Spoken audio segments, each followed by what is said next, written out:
In this question देखो ये standard format में नहीं है, तो पहले तो किसी भी इंटीग्रेशन को स्टैंडर्ड फॉर्मेट में रहोगे तभी तो इंटीग्रेट कर पाओगे, ठीक है। तो यहाँ पे थोड़ा सा ऑब्जर्व करो, पहले तो लिमिट को सम फाइंड करोगे। तो देखो ये π/24 और 5π/24 दोनों को ऐड करें तो 6π/24 आ रहा है। तो इसको सिंप्लीफाई किया तो ये π/4 आ रहा है। अगर π/2 होता है तो ईजी हो जाता, क्योंकि हमारा एक प्रॉपर्टीज़ होता है ना a/b एफ ऑफ एक्स का डी ऑफ एक्स। तो उस केस में हम लोग a/b इज इक्वल टू क्या कर देते हैं, a+b-x का डी ऑफ एक्स, ठीक है। तो ये भी प्रॉपर्टीज़ हमारे माइंड में है।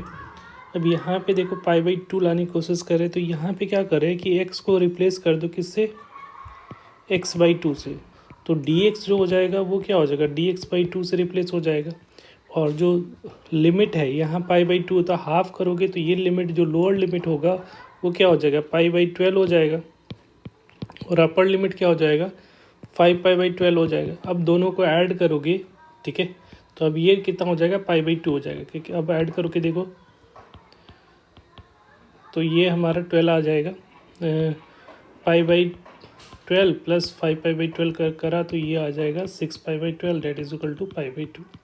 अब यहाँ पे एक चीज़ और करना है कि हम लोग को साइन कॉस में चेंज कर लो। तो यहाँ पे ये लिखा हुआ है, तो ये tan 2x है तो ये tan x हो जाएगा। और इस पे पावर जो है 1/3 का डी ऑफ एक्स है।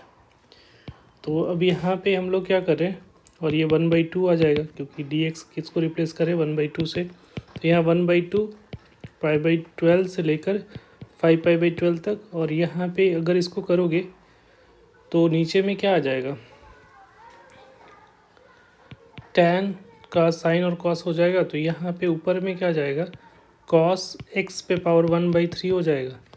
एलसीएम लेके नीचे से डिवाइड ऊपर ले जाओगे तो, और यहाँ पे cos x पे पावर 1/3 प्लस साइन एक्स पे पावर 1/3 इस तरह से आ जाएगा का डी ऑफ एक्स। अब यहाँ देखो π/2 से रिप्लेस करोगे क्योंकि ये दोनों का सम तो π/2 आ रहा है। तो अगर हम लोग x को रिप्लेस कर रहे हैं, x को किससे रिप्लेस करेंगे, x को अगर हम लोग रिप्लेस कर रहे हैं क्योंकि ये दोनों को ऐड करोगे तो π/12 प्लस 5π/12 माइनस एक्स से इस प्रॉपर्टीज़ को यूज़ करें, दिस प्रॉपर्टीज़। तो ये बेसिकली क्या हो जाएगा, x को रिप्लेस किससे करेंगे, x को रिप्लेस कर देंगे π/2 माइनस एक्स। तो π/2 माइनस एक्स से रिप्लेस करोगे तो ये कैसा दिखेगा, 1/2 ये तो है ही, यहाँ पे हम लोग लिख देते हैं, ये हमारा जो है 1/2 हो गया। और ये हो जाएगा π/12 से लेकर 5π/12 तक 12 है। और यहाँ पे अब ये हो जाएगा तो ये हो जाएगा π/2 माइनस कॉस, यहाँ है ना कॉस π/2 माइनस एक्स। और होल का पावर कितना है 1/3। नीचे में क्या हो जाएगा, कॉस π/2 माइनस एक्स पे पावर क्या आ रहा है 1 प्लस साइन π/2 माइनस एक्स पे पावर 1/3 का डी ऑफ एक्स, ठीक है।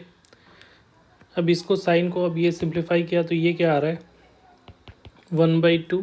और ये कॉस 90 डिग्री माइनस थीटा क्या होगा साइन, तो साइन एक्स पे पावर क्या हो रहा है 1/3।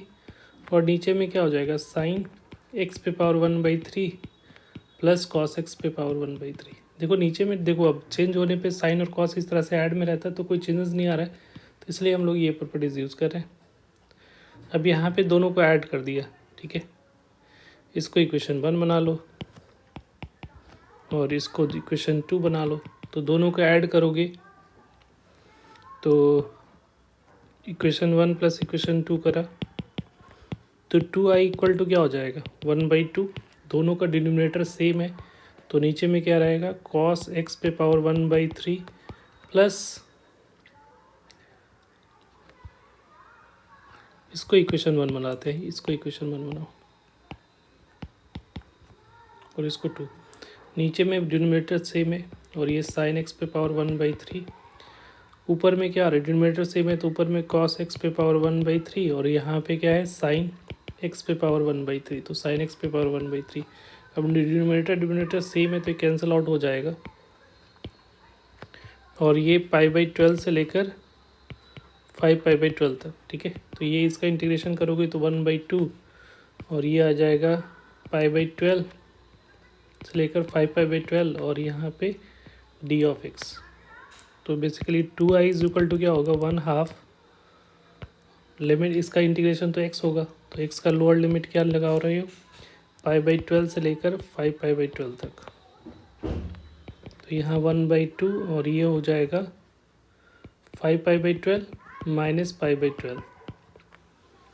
तो इसकी वैल्यू जो आ रही है, नीचे में तो 12 आ रहा है 1/2 और नीचे में जो आएगा 12 और ऊपर में 5 में से तो ये 4π हो जा रहा है, तो ये 3 टाइम्स में। तो i की वैल्यू जो आ रही है वो कितना आ जाएगा, ये देखो 2i है ना, 2i इज इक्वल टू 6 है, π/6 है, तो π कितना हो जाएगा 12 हो जाएगा।